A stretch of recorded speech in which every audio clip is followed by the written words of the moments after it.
With us, been around with my daughter, that's a state rep out of the Dallas area, out of Rowlett. And I remember when I got an honor over at TSU. Yes. The Community Service Award. Yes.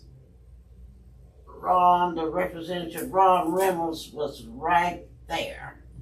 And it was a group called Positive Black Men. Yes. And I do remember that State Representative Ron Reynolds donated some money to the cause to keep these, I call it, to keep these young men out of jail. So, you're running for what term? I'm seeking my 8th term in the Texas House of Representatives. So, 8th? 8th, I know. 8 is enough, but yeah. Yeah, my 8th term. You could just go home. The representative could go home and draw his pension. Yes. And sleep all day and then get up and go to the beach. That sounds good. Whatever he wanted to, but he still wants to serve us. So I must admit I've always been partial to the state representative. And he hasn't proved me wrong yet. So I'm still with you, Your Honor. So that means a lot to me. I'm maybe because I'm a TSU alum, a fellow TSU alum. You think you're a little partial to that? Yes, a fellow Tiger. I meant to wear my TSU pin today. Oh, I really did because I knew you had gone there. But I have so many buttons and stuff on, so I said, oh, no, I just leave it at home. Well, we both love our beloved alma mater. Right. Did you go to law school there? I went to Texas Tech Law School. I wanted to diversify a little bit. So anytime I talk about my school, it's always TSU. Rarely do people say, I didn't even know you went to Tech Law. I thought you went to TSU. I did too. Yeah. I was in Lubbock for 3 years, but my heart and my affection and my affinity belongs to HBCU, TSU. In fact, I have 3 degrees from TSU. Wow. 2 in business and a law degree. That's amazing. Well, you would think I might want to diversify a little bit and find out what somebody else is thinking, but I didn't. Yeah. Well, and I still enjoy it. Were you there for our homecoming? I was there. Had a great time. I had a wonderful time and got a chance to fellowship with our new president a little bit. And it was great to see some of my fraternity brothers of Alpha Phi Alpha. That's where I pledged. The smart boy. I pledged at TSU. And so we had a great time. It was fantastic to be back. Well, tell us a little bit more about what you're going to plan to do this session. Well, if you know yet. One of the things that I hope to do, and last session, one of the big highlights was working with your daughter, Representative Bowers, to pass the Crown Act. Oh, yes, I remember. So that was like the highlight of the 88th legislative session. The 89th legislative session, a lot will depend on this election. I mean, I think that Governor Abbott wants to pass vouchers. We don't want vouchers, and we may be playing a lot of defense. I'm hoping tough session. We're prepared for it. I chair the Texas Legislative Black Caucus, and we're prepared for a pretty tough session. But I'm optimistic in seeing what happens. But there are a lot of things that I would love to do. I would love to see us get Medicaid expansion. Texas, unfortunately, leads the country with the highest uninsured. We're number 1. Texas, is behind in teacher in funding schools. We rank 44th out of 50 states in funding per pupil. Our teachers need a pay raise. Last session, we had the biggest surplus, but Governor Abbott tied teacher pay raise to vouchers, and that's why the teachers didn't get a pay raise. So there's a lot of things that we need to do. Okay. That's for private schools, right? Yes. Okay, yes. I'm from Teague. I'm proud of it. Yes. It's a little old town, about 3,500 people. I was up there last week, so I know it's 3,500.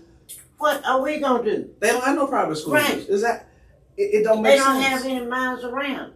Maybe they go to Waco. You That's know, close to me. you know what? The rural areas are gonna be Right. they're gonna be hurt. Right. You know, Right. urban, rural areas is only gonna help the affluent, the very wealthy, in suburban areas be able to get a tax break, a subsidy to send their kids to private school.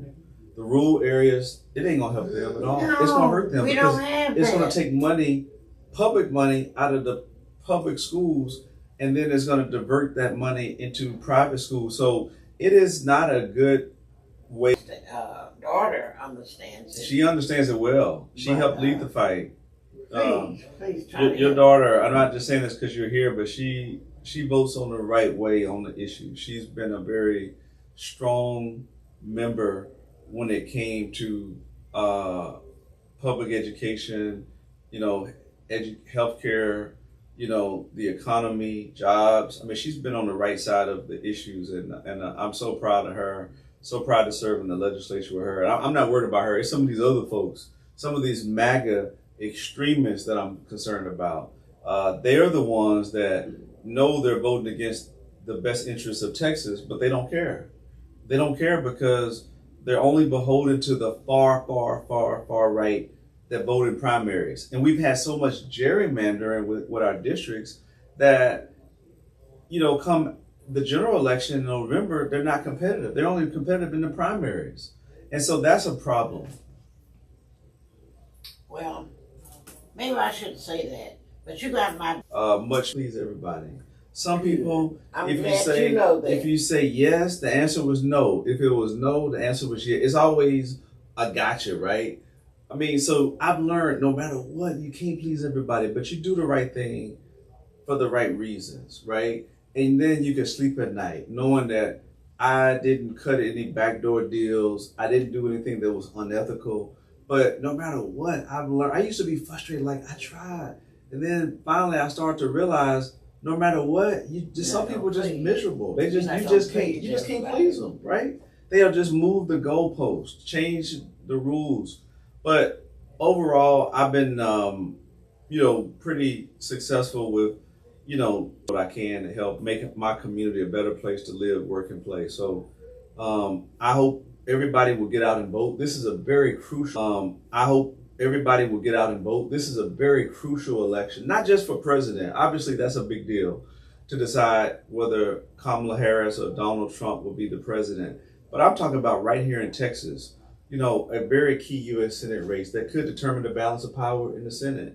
You have some key congressional races, state rep, justice of the peace, county commissioner, you name it, sheriff, judges. There's so many elections that a lot of people don't even think about. And in Texas, we traditionally have lower turnout. So I'm hoping that people will go to the polls and exercise their right to vote. You know this.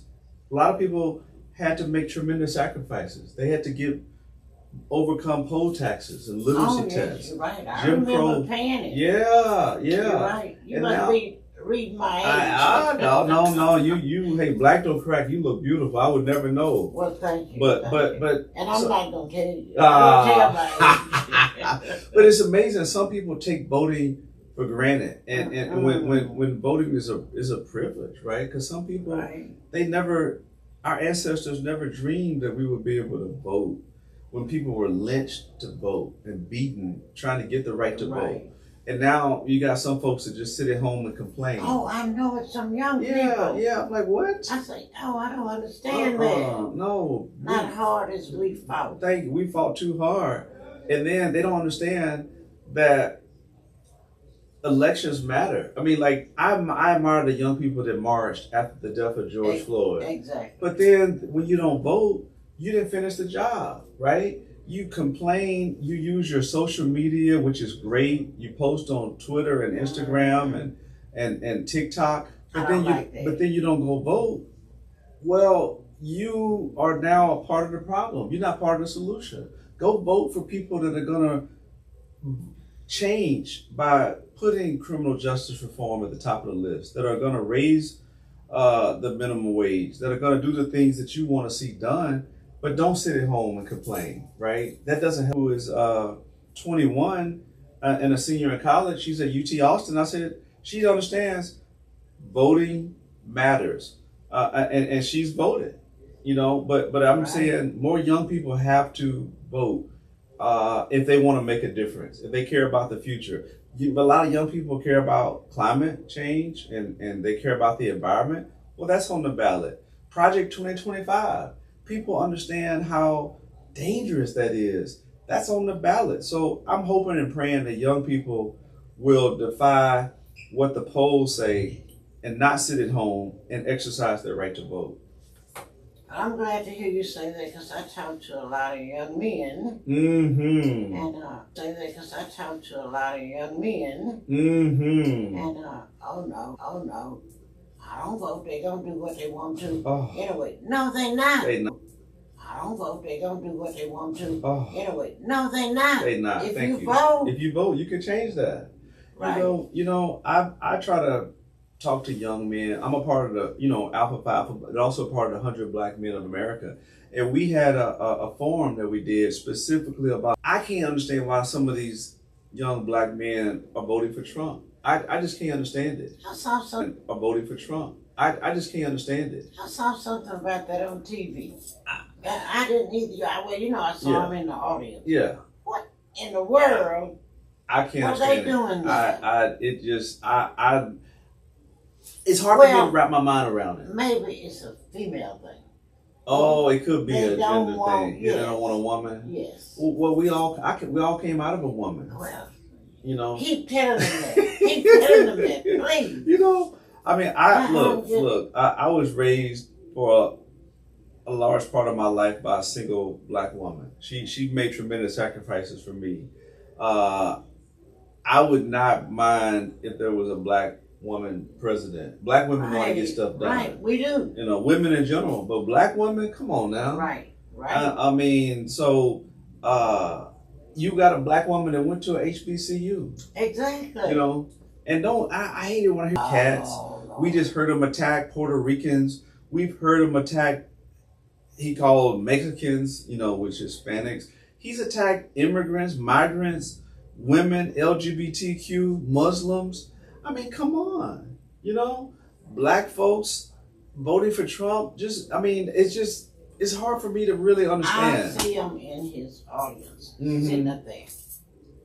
But I say, well, I wonder if he's paying these people. Yeah, right. Yeah. But they just sit up there so proud. What was insulting to me was he had some shoes and some gold shoes. Yeah. Gold and he shoes. said black folks gonna vote for him because of these sneakers. Then you had some rappers come out, Snoop Dogg and something said, I'm gonna vote for Trump. I said, come on, man, really? Yeah, I think I saw that. Yeah. So come on. So the point I'm making is, don't be hoodwinked and bamboozled by Trump and some freaking gold sneakers. Come on, man. We got to be smarter than that. Or they say with Trump, he gave stimulus checks. Really? Yeah. I've heard some ignorant stuff. Here's a man with 34 felony convictions. He's sexually assaulted women. I remember that. They like that apparently. It's just, come on. I don't see. I just don't understand it. It is mind-boggling to me. I know. I just can't. And then he's not for, he's against voting rights. He's against, so many things that, he tried his best to repeal the Affordable Care Act, the Obamacare, that has now more black people with insurance, because people can be insured with pre-existing conditions. Right. People can stay on their parents' medical insurance until they get 26. Oh, so wonderful. Why would we want to go backwards? A quality education, it would again, and I appreciate this platform All right. Well, we'll be seeing. Where you going? We'll be seeing you in Austin. Yes, ma'am. We'll be up there. You know, I'll be up there visiting. State representative. I want to see. Yeah, I'm sure I'll see you on opening day, January 14th. Oh, okay. God's will says the same for the start of the 89th legislative session. All right. I got my invitation. Yes, ma'am. All right. Thank you so much. Thank you. All right. Did we obey enough?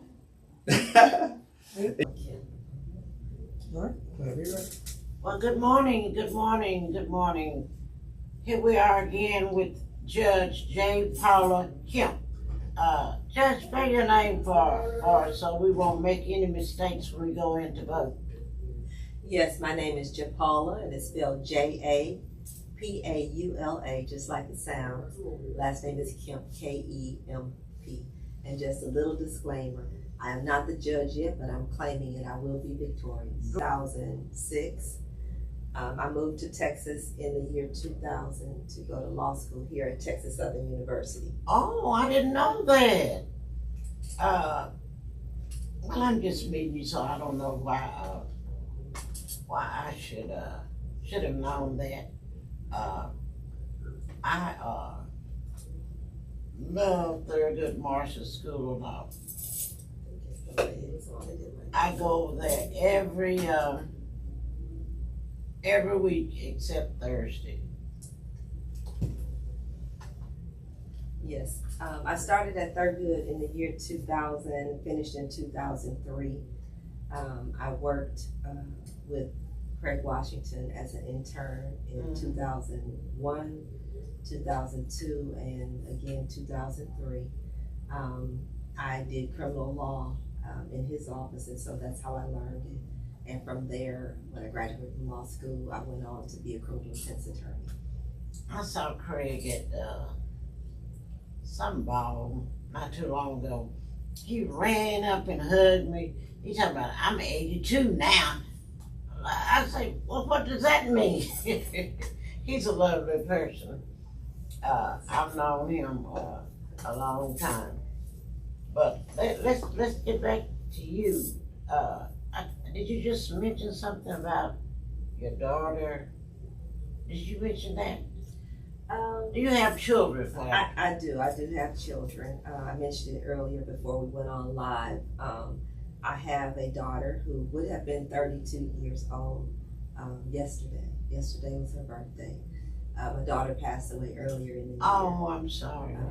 She got in a car accident and she did not make it. So her son, he's 10 years old. And wonderful. So it's me, my husband. We will probably have an eviction docket. This is going to be a justice of the peace court. Right. And I will have more than enough time to run my docket. Right now I'm in private practice, and so I'm in court almost every day, as well as tending to my family. So that would not be a problem. But again, docket days, depending on you and how you arrange your dockets, it could be anywhere from 3 to 5 days a week. You'll have civil cases. You may have truancy cases in the Justice of the Peace Court. There's other duties that a Justice of the Peace Court may have. In some precincts, you may act as a coroner. I may have to go out and act as a coroner sometimes. That doesn't sound like too much fun. It may not be, but if the duty calls, then I will You'll have be to ready. serve. I'll be ready. Oh, yes, Lord. Yes. I'd be frightened. Yeah. I have to sign orders and do some of those things. Sometimes you may have, may take work home, but I do that now in my own practice. If there's something, a deadline or something like that I need to meet, it's nothing to take work home. And that's normally not a problem, you know. If I have someone who needs a warrant and I have to do a warrant, it may be something that happens at 2 a.m. or something of that nature, and I have to do that, or maybe serve as a magistrate.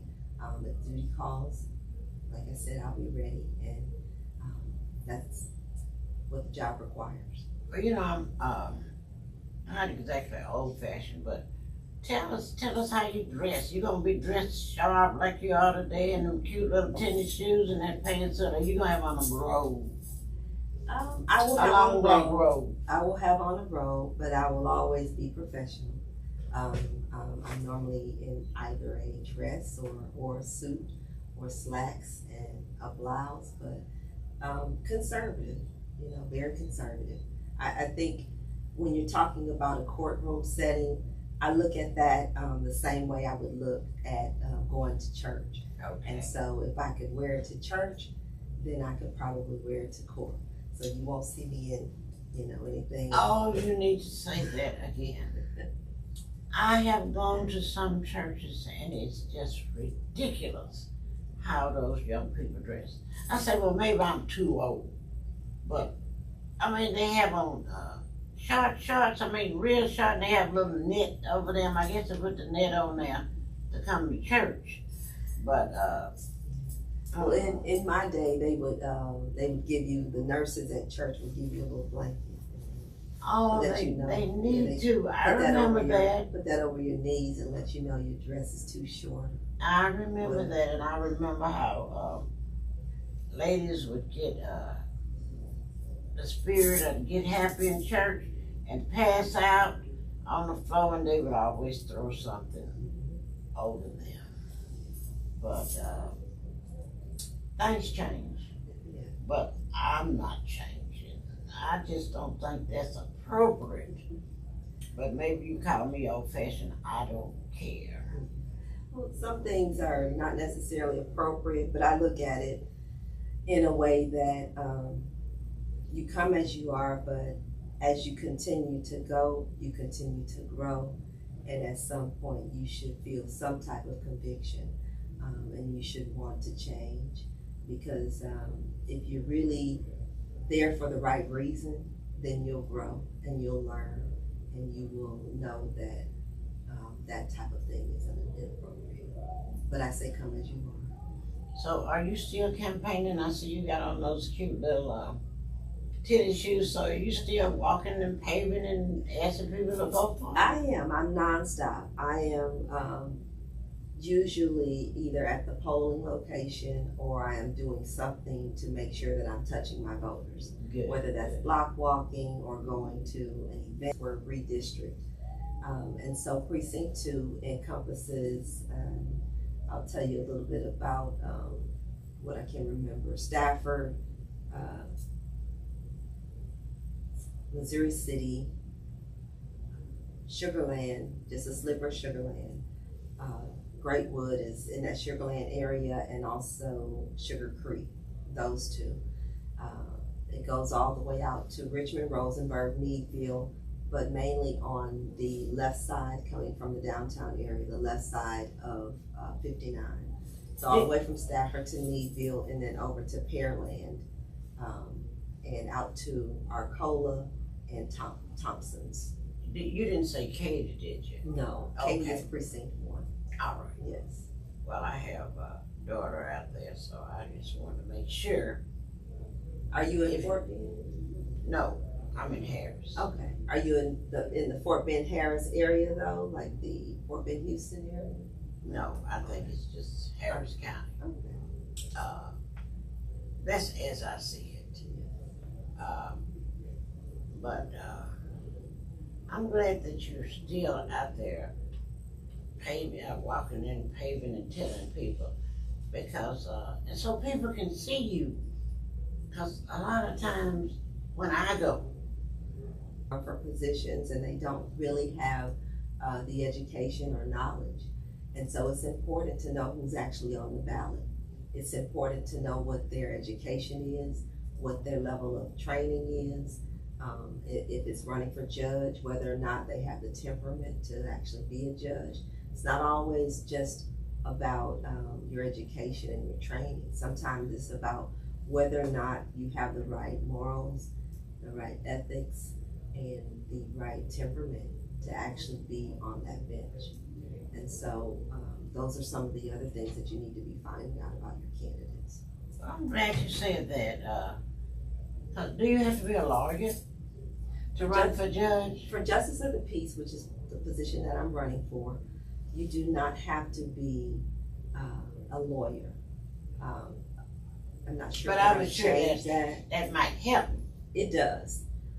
Experience is going to help you. If you are an attorney, it will help you. Of course, if you're not an attorney, you probably could learn that, but it would take you some time. There's a learning curve. It would take you some time to get up to speed. But when you have candidates who are ready day one, you need to be looking at those candidates. You need to know that those candidates already come into that arena with the qualifications, with the background, with the training, with the experience, and that they will be ready on day one to take that position. And you got all of this at the great Texas Southern University. Oh, yes. That is wonderful. Coming all the way from Michigan. In Michigan. Been here, moved here in 2000, so I've been here 24 years, going on 25 years. Oh, really? Yes. Well, it's really done well for you. What I mean by that, you're still such a beautiful young lady. And so we're gonna be just proud to have you on the bench. Thank you. I'm sure TSU Law School Thurgood Marshall would agree. Do you know Dean Douglas over there? Of course I do. You know what I called him? I called him Dean President Dean. Because he was the dean. Yes. And then he was the president of TSU, and then he was the dean again over there.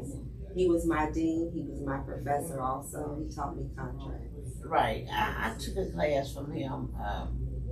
I don't know what it was. And we were neighbors. I say we lived in each other's backyard. And I was always around there. And I mean, he didn't let me rest. You know, every day, okay, Andrew, you know, like he didn't know me. But I have some fond memories over there too. What about Dean Carl? Was he there? Hall. He was the acting dean of law school. He was blind. Holly? Not Holly. No, I know Holly. Oh, I don't Holly. remember Hall. I don't remember Hall. He may not have been there when I was there. I don't remember Dean Hall. Well, you would remember him because he was blind. Okay. Yeah. But he knew them case. I guess it was his was in Braille or something. One day he called on me. Okay, Andrew's next. I did the whole class period. But I am you at the class. That's all what I am you at all my friends. Yeah. Like Barbara Hudson that's affiliated with the station. She's like, what? You am just. But it's probably because I was so active over there. Well, Thurgood will prepare you before, and so coming here to Texas, everyone was very welcoming. I said that I was going to go home after law school, and I didn't. I stayed. I met a great group of lawyers, starting with Craig Washington. I worked under Craig Washington, Harold Dutton, Oliver Sprott, and a group of young lawyers who had graduated from Thurgood Marshall School of Law in the year 2000. I got to also meet them while I was working for Craig Washington. And I still office with that group of guys, Cox Brady Law Firm, Jonathan Oh, you Cox, do? Yes, Jonathan Cox. And Well, you Jordan know, my Brady. name is Naomi Cox Andrews. Did you put that together? Oh, That's I my did nephew. not. That's my nephew. That's Okay. my brother's son. Well, those are. No, I must tell him you on my show. Yes. He'll be sure to watch it. Okay. Well, y'all sure have a beautiful office over there. Yes. So. Girl, it's just a pleasure to go over there. Yes. So, You know, he had, what's his name? All Red. Yes. Over on there. a Monday. Yes. Yeah, I was there. Oh yes. Yeah, Oh, I just missed you then. I Troy saw- sent it to me, and I didn't get to come. Yes. I just missed Troy's like my nephew too. I think he calls me out Naomi. you. They are like my brothers. But All Red, even the lawn is pretty. Yeah. That is a beautiful, and I still do insurance, by the way. So, commercial time, if any of your clients needs any, commercial time, if any of your clients needs any kind. Okay. I mean, I can do their home, their car, their life, whatever. I'm still doing that. As soon as we get off the radio, I'm gonna call Johnny. Yes, please, you must tell them. Well, y'all just enjoy that beautiful office over there. I expect Jonathan's wife has something to do with that. Because she's really a decorator. Oh, Boy, and you should see the tables she sets. Well, you see the food she serves over there. She has the caterer to do it, but it's all labeled and everything. It's just beautiful. It's just a pleasure to have dinner with them. I love to go to their home for the holidays. But make sure you tell him that you were on my show and he'll watch it, because I bet he hadn't seen a one. All right. So, are you going to be doing any? I asked you this, but I forgot what you said. Do you have to be walking and paving or walking to greet your possible voters? Yes, as I stated earlier. I mean, like walking the neighborhood where your office is. No, because our office is in Houston. Right. So That's right. Yes, I'm in precinct 2, which is the same precinct as Commissioner Prestige. Ron has constituents. Yes, Ron also has constituents in precinct 2. For the most part, I will be right here. We're in precinct 2 right here. So right. All the way from Stafford, going down the Beltway to Pearland, and then over to Arcola, and then if you're coming back towards the east, then you're going out south to Needville, but all of that area. So I am walking, talking to voters. It's best that people get to know you, who you are and why you're running. That voters want to know. They're always wanting to know who you are. And more so since you went to Thurgood Marshall, and more so since you know my nephew. Both of my nephews, they both call me Aunt Naomi, but Jonathan is my brother's son. He's his second son. And James. Oh, you know both of them? Yes. Oh, James is my heart. I'm from a small town of Tig, Texas, in Central Texas. I tell people, they say, where Lig? I say, no, I say Tig. It's halfway between here and Dallas, for your information. And that's where James Jr. was born, in Tig. As I said again, make sure you tell them that you are on my show, and they will watch it. And I'll see you. I'll see you over there sometime, because I come over there every time I'm invited, because it's so pretty over there. His wife did that decorating, I'm sure, because she, as I said, she really knows how to decorate. And the food y'all serve, it is so pretty. I mean, you don't know whether to just take a picture and look at it or to eat it. Yeah, they always serving something. It is so pretty. There's always a Christmas party, a Thanksgiving party, but they have big hearts. They're always in the community. They're always giving back. I'm glad to hear you say that. Yes, they are. Those two gentlemen, their parents can be very proud. Jonathan, well, I know Jonathan's parents are. Boy, my brother and sister, they can eat it. Yes, they really are. But I'm just so glad you mentioned that. They have also, helped with things that I've needed in my campaign and running for office. And so, like I stated there, just gentlemen that are just out there on our website. You can email me. I will call you back if you need to speak with me in person. I'd be happy to tell you more about me, more about my campaign, and also why I am the person that you should vote for in the upcoming election. Thank you. Oh, you got us. You got the Cox family. When you said Jonathan, you got us. So we'll all be voting for you. And all our friends too. So again, thank you so much for taking the time to come and speak with us on the Naomi Cox Andrew show. Thank you. It's been my